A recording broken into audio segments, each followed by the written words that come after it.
இந்த உலகம் உங்களை ஒரு உடைந்த கல் என்று ஒதுக்கி தள்ளுகிறதா?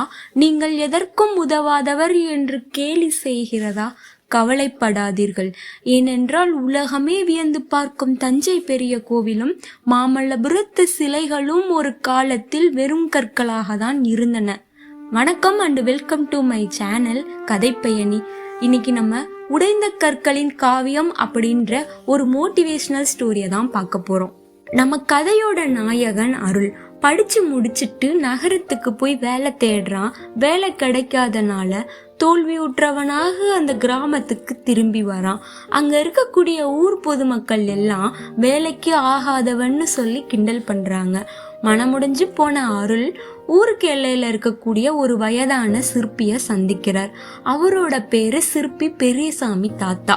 சிற்பி சாலையோர சிதறி இருக்கக்கூடிய கற்களை எல்லாம் சேகரிச்சிட்டு இருக்காரு. அதை பார்த்த அருள் சிற்பி கிட்ட கேக்குறான், தாத்தா, இந்த உடைந்த கற்களை எல்லாம் வச்சு என்ன பண்ண போறீங்க?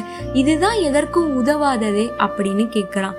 தாத்தா சிரிச்சுக்கிட்டே, தம்பி, ஒரு கல் உடையுதுன்னா அது வீணாகுதுன்னு அர்த்தம் இல்ல, அது ஒரு புது வடிவத்துக்கு தயாராகுதுன்னு அர்த்தம்.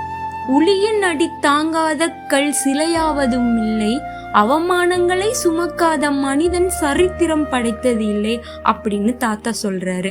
தாத்தா அந்த உடைஞ்ச கற்களை எல்லாம் வச்சு ஒரு பிரம்மாண்டமான கலைப்படைப்பை உருவாக்குறாரு. அது ஒரு கடவுள் சிலை அல்ல, கல்வி கற்கும் ஏழை சிறுமி. அந்த சிலையை செதுக்கும் போது தாத்தாவுக்கு உடல்நலம் சரியில்லாம போயிருது.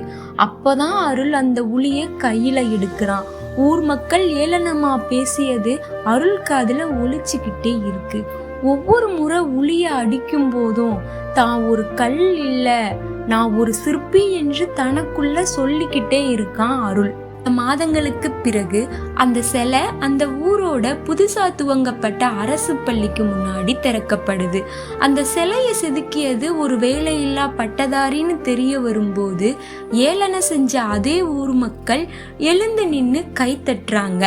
இந்த உலகம் உன்னை எங்க தள்ளி விட்டதோ அங்கேயே ஒரு கோபுரமாக எழுந்து நில். இந்த வீடியோ உங்களுக்கு பிடித்திருந்தால் உங்கள் நண்பர்களுக்கும் பகிருங்கள்.